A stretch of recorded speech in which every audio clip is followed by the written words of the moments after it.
gente teve sim uma queda no desemprego em outubro, né? Então a gente sai ali de um patamar de 8,7% de desocupação para 8,3%, mas quando a gente vai olhar os detalhes desses dados, quando a gente começa a ali abrir realmente esses dados para ter ali uma lente de aumento para ver se teve melhora para a população, se chegou ali algum aumento de renda ou queda da informalidade, a gente vê que esses números não são tão bons quanto eles parecem ou estão sendo aí tão comemorados. Né? A subutilização do emprego, né? Da força de trabalho, né? Ela acaba tendo ali uma estabilidade, né? Ela estava em 20%, agora cai para 19,5%. Né? O que isso significa? Que além das pessoas, né, que estão ali desocupadas, também temos aquelas que trabalham menos horas do que gostariam ou que também queriam ter um emprego e não conseguem ali se recolocar. Então, essa taxa de subutilização ela continua com bastante estabilidade. Né? Quando a gente olha ali comparações entre esse mês e o mês passado, a gente acaba vendo que tem ali uma estabilidade bastante grande, né, principalmente de renda. Né, a renda do trabalhador, a renda média calculada aí pela PNAD, teve um aumento de R$18 entre um mês e outro. Né, então, uma renda muito baixa para o trabalhador, um ganho de renda muito baixo, ganho real, claro, aqui já considerando a inflação, baixo para o trabalhador.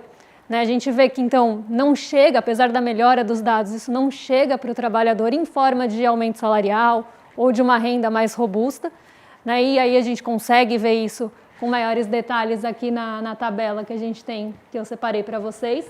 Né, então, a gente tem aqui em setembro, a renda era R$ 2.736 e hoje ela é R$ 2.754, como eu disse, um aumento de R$18. Quando a gente compara, né, aqui com o trimestre anterior, porque agora em outubro a gente teve fechamento de trimestre, então quando a gente olha com comparação ao trimestre anterior, a gente vê que os dados ali também são muito parecidos.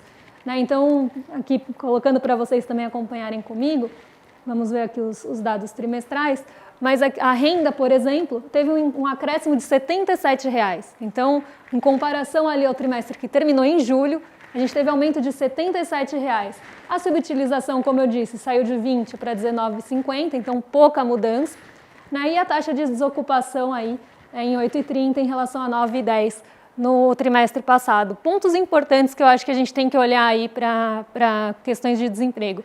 A gente ainda tem uma informalidade grande no Brasil, mais ou menos 39 milhões de pessoas, elas ainda estão na informalidade, 39%, né? Então é algo para a gente se preocupar. Está bastante estável esse dado, a gente não vê muita queda ali no dado da informalidade. Né? E quando a gente também olha alguns dados de variação, né, de como esses postos de trabalho se formaram, né, a gente vê que teve ali também pouca mudança na estrutura da formação de empregos. Então, vamos ver aqui se dá para vocês acompanharem comigo, porque aí eu não fico só falando aqui. Carteira de trabalho, né, no trimestre, empregados aí com carteira de trabalho assinada tiveram um aumento de 2,30%, empregados sem carteira de trabalho também 2,30%, então aumentou. E quando a gente olha no ano, né, aqui é o dado que mais cresceu. Né, nesse ano aqui, 11,8% de aumento nos empregados sem carteira de trabalho. Por conta própria, manteve a estabilidade e os domésticos mantiveram a estabilidade no trimestre e no ano tiveram aí um acréscimo de 6,7%. Então, embora a gente tenha sim queda no desemprego, a qualidade do emprego e também da renda continuam baixas no Brasil. E é isso que a turma quer, né? A turma quer ter os 4 escravos trabalhando dentro de casa. Né? A turma quer ter 4 escravos trabalhando dentro de casa sem ter carteira assinada, sem pagar nenhum direito. Então, esse é o modelo Guedes.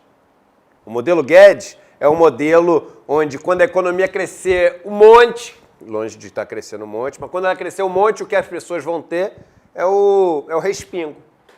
Entendeu? O que as pessoas vão ter, não, tu vai conseguir um emprego. De quê? Tu vai conseguir um emprego trabalhando na minha casa. Como parte da minha família, ainda vai ser dado como presente de casamento, né? Não teve esse caso, né? Vai passando de geração em geração, não é isso? Presente de casamento? Eu já contei uma história que uma vez, Débora, eu estava sentado com um político, enfim, muito famoso, um dos mais famosos no Brasil, de esquerda, né?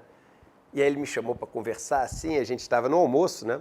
Aí ele pegou no meu braço, assim, e falou, deixa eu te contar, eu não vou nem imitar a voz, senão quando tu imita a voz, eu tenho essa maneira de imitar a voz, acaba que você fala qual é a pessoa, né? E a história é até boa, né? Mas foi, Eduardo, deixa eu te contar uma história.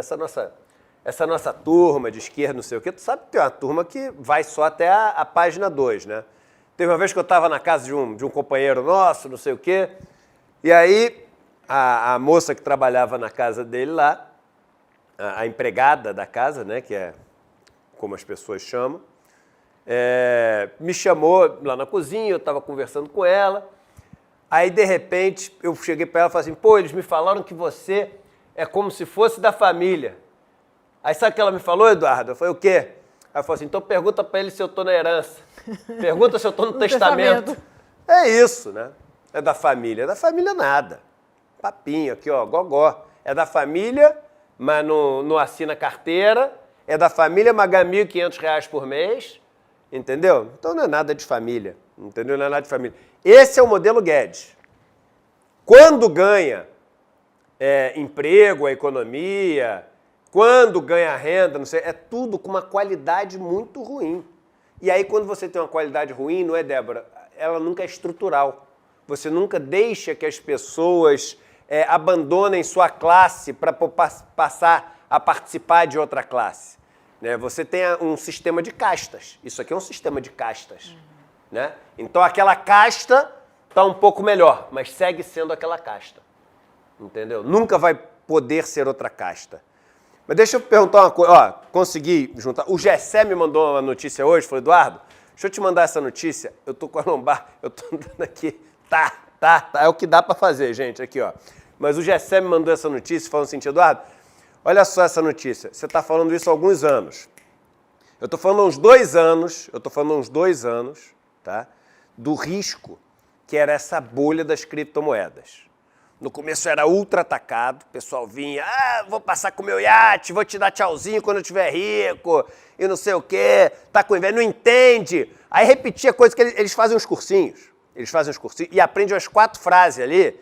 Não, porque a tecnologia XYZ, TBD, RSP, que não sei o quê. Então vem com as frasezinhas dos cursinhos e eu tô falando, meu irmão, sai, eu nem te conheço, não tenho por que querer teu mal. Né? Eu estou te falando isso porque esse negócio é uma fraude. Então ele me mandou essa matéria, vale a pena vocês lerem, é uma entrevista, né, que tem com esse cara que é do Instituto, eu não sei se é do MIT, ele é de Massachusetts, tá? Mas eu não sei se ele é do Massachusetts Institute of Technology ou da Universidade de Massachusetts. E é um encontro que está tendo, e ele explica de uma maneira muito didática o que está acontecendo com as criptomoedas, e a gente tem a chance desse negócio virar pó mesmo, ou seja, quase todo mundo que tem dinheiro nisso, perder tudo. Então, eu queria trazer aqui um vídeo que eu fiz em janeiro desse ano. Põe, por favor, o vídeo para as pessoas que estão assistindo poderem assistir o vídeo. Vamos ver esse vídeo aqui. O índice formado pelas 10 principais criptomoedas do mundo caiu nada mais, nada menos do que 50% nos últimos 2 meses. Isso mesmo. Quem investiu qualquer dinheiro ali naquele momento, 2 meses atrás, quando elas atingiram o seu valor máximo, está perdendo metade do seu dinheiro em somente 2 meses. E o motivo pelo qual isso está acontecendo é o fato dos investidores estarem preocupados que os estímulos monetários, ou seja, a liquidez, a quantidade de dinheiro jogada no mercado pelos bancos centrais, vai diminuir à medida que a inflação está ficando mais alta nos países desenvolvidos e existe uma necessidade de você, de alguma maneira, controlar a demanda que existe por tudo na economia. E essas moedas que têm como principal lastro, como principal fundamento para essa sua valorização, nada mais, nada menos do que uma grande demanda, são diretamente e imediatamente prejudicadas. Eu tenho falado nas minhas aulas, nas minhas lives, nos meus encontros, do risco que significa investir nessas criptomoedas. Em primeiro lugar, porque aqui no Brasil, a maior parte dos investimentos oferecidos para as pessoas sequer são investimentos, são simplesmente golpes. Todas essas operações que prometem 6, 8, 10% garantido de ganho ao mês, todas são golpes. 100% são golpes. Olha que afirmação forte que eu estou fazendo, gravada aqui, postada. Todas essas operações com criptomoedas que prometem 6, 8, 10%, aqui no Brasil, e seja pelo seu corretor, seu amigo, o pastor da sua igreja, todas são golpes e vão terminar um dia com você perdendo 100% do seu dinheiro, infelizmente, se você investir. Mas mesmo aquelas que não são golpes, que não são essas que prometem que você vai ter tanto de retorno, simplesmente mostram que no passado algumas pessoas que investiram tiveram retorno e que se você investir agora, eles dizem que você também pode ter isso, os mais responsáveis, né? Os menos responsáveis dizem que você vai ter isso. Essas também são muito arriscadas. Essas criptomoedas, além de todo o risco tecnológico que existe por trás disso, uma nova tecnologia pode surgir e aí boa parte desses ativos pode virar nada, pode virar pó, você também tem esse risco, que é o risco da liquidez secar, e essas moedas, a maior parte delas sem fundamento nenhum, sem lastro nenhum, passar a valer nada ou quase nada. Então cuidado, né? Eu conheci uma pessoa muito querida que me falava o seguinte: dinheiro que vem fácil, vai fácil também. Essas promessas de dinheiro que vai vir fácil para vocês é uma promessa também que pode terminar num pesadelo, num desastre enorme. Eu falo isso assim de uma maneira absolutamente independente, né? Eu não tenho nenhuma corretora, não participo de banco, não recebo nada a mais nem a menos se vocês fizerem ou não fizerem operações com criptomoeda. Mas eu preciso alertar vocês. E só um detalhe, no ano passado os golpes com criptomoedas quase que dobraram, como a gente previu que ia acontecer. Então fique atento, tem muita gente aí, enfim, sem nenhum tipo de moral, né? Querendo ganhar dinheiro fácil em cima de você. Quando ele chegar com uma operação de criptomoedas e falar assim, tem aqui um dinheiro fácil para ganhar, pergunta para ele, fácil para quem? Para mim ou para você? Um abraço. Aí, produção, eu que fiz a animação toda no After Effects, hein? Então isso aqui, ó, só para vocês ficarem ligados aqui. Então me zoando que tem um black no final, que entrou uma tela errada, mas ó, eu que fiz essa parada. Agora mostra o gráfico das criptomoedas hoje. Isso aqui é o seguinte, Débora, a gente estava aqui, ó, janeiro de 2022, a gente estava aqui. Olha onde é que a gente já está. Isso aqui é o valor de mercado das criptomoedas, tá? Se você for pegar individualmente, tem vários que vão estar piores. Bitcoin, por exemplo, está pior do que isso, né? Então isso aqui é o seguinte, já, dali de onde eu gravei esse vídeo, já caiu mais de 50% de novo.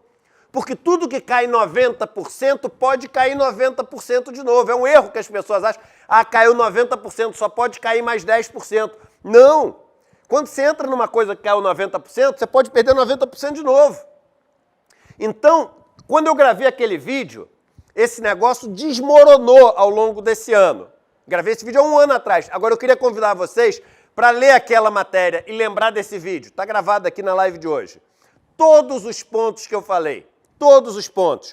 O negócio da liquidez, do aumento da taxa de juros, das que são golpes e que iam perder tudo, das que não são golpes, mas que iam perder muito também. Todas estão nessa entrevista. Um ano depois, os maiores especialistas do mundo estão dizendo o que a gente disse aqui há um ano atrás. Isso que o Gessé me mandou a matéria. Eduardo falou isso há um tempão atrás. E está registrado. Que bom que está registrado. E eu tenho pendrive, se precisar. Se precisar, eu tenho pendrive também. Então, Débora, tá aí a crise das criptomoedas que a gente previu aqui, né? Sim. E não só das criptomoedas, ativos ligados a criptomoedas que são negociados inclusive na nossa bolsa, porque as criptomoedas não são, também vem caindo aí quase 80% em 12 meses. Então é realmente algo bastante preocupante. Mas quem está aqui com a gente está alertado. Não sei se tomou alguma atitude, mas que foi alertado foi.